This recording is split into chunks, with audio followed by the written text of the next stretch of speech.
ఈ ప్రపంచంలో అమర ప్రేమికులు అంటే దేవదాసు పార్వతి, లైలా మజ్ను, సలీం అనర్కలి పేర్లు మాత్రమే చెప్తారు. కానీ అదే ప్రపంచంలో మనకు తెలియని పిచ్చి ప్రేమ కథలు చాలానే ఉన్నాయి. కొన్ని ప్రేమ కథలు మనసుకు హత్తుకునేలా ఉంటాయి, కొన్ని ప్రేమ కథలు మనసును కదిలించేలా ఉంటాయి. కానీ ఇప్పుడు చెప్పే ప్రేమ కథ వింటే మీ వెన్నులో వణుకుపడుతుంది.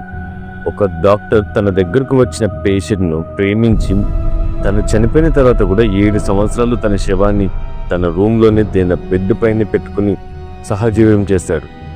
ఈ స్టోరీ చెప్పే ముందు నాదొక చిన్న విన్నపం.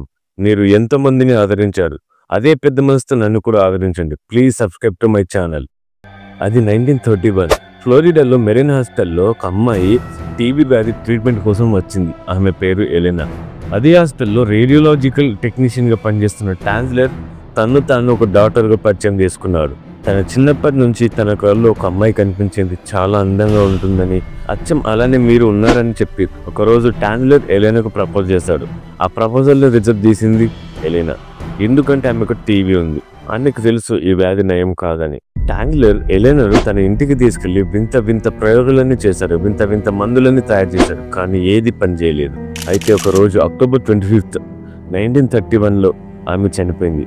అప్పుడు ఎలెనా యొక్క ఫ్యామిలీని ఒప్పించి, ఎలెనాపై ఉన్న తన ప్రేమను చెప్పి, ఎలెనా ఫ్యామిలీని ఒప్పించి తన అంత్యక్రియలకు కావాల్సిన ఖర్చులను తనే భరించి తన సమాధిని కూడా తనే నిర్మించాడు. అయితే ఆ సమాధి తాళాలు టాన్జ్లర్ దగ్గరనే పెట్టుకున్నాడు. ఇది జరిగిన కొన్ని రోజుల తర్వాత టాన్జ్లర్ ప్రతిరోజు ఆ సమాధి దగ్గరికి వెళ్ళడం, పువ్వులను పెట్టడం, ఇంటికి రావడం, ఇదే పని చాలా రోజులు జరిగింది.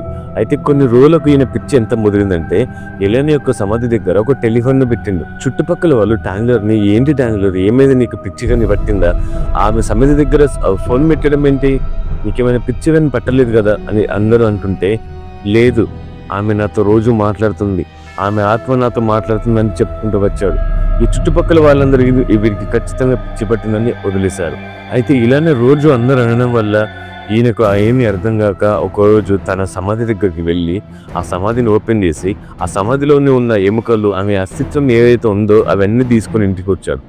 ఇంటికి వచ్చి నీట్గా కడిగి హెయిర్ని ఒక విగ్గులాగా తయారు చేసి ఆమె ఎముకల్ని ఒక స్కెల్టన్ లాగా మార్చి ఆ మొహానికి మైనం పూసి, మొహమంతా మైనం పూసి ఒక బాడీ షేప్ తీసుకొచ్చి సేమ్ ఎలానే యొక్క బాడీ ఎలా అవుతుందో అలా తీసుకొచ్చి ఆమె కళ్ళు ఉంటాయి కదా, కళ్ళు గాజు అద్దాలు పెట్టారు. ఆ శవం దగ్గర నుంచి వచ్చే వాసనలు తట్టుకోలేక కొన్ని పర్ఫ్యూమ్స్, రసనాలు చేసి ఆ వాసనలు రాకుండా చేసేవాడు.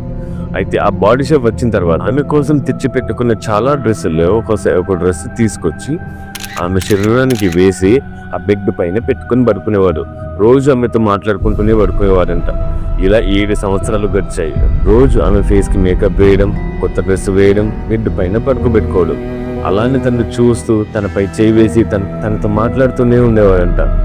చూడండి ఎంత భయంకరంగా ఉంది. ఒక రాత్రిపూట ఒక సమాధి చుట్టుపక్కలకు పోతేనే మన ఒంట్లో వణుకుడుతుంది. అలాంటిది ఒక శవాన్ని తీసుకొచ్చి తన బెడ్ పైనే పెట్టుకొని తన పక్కలో పడుకొని తనతో మాట్లాడుతూ ఉండేవాడంట.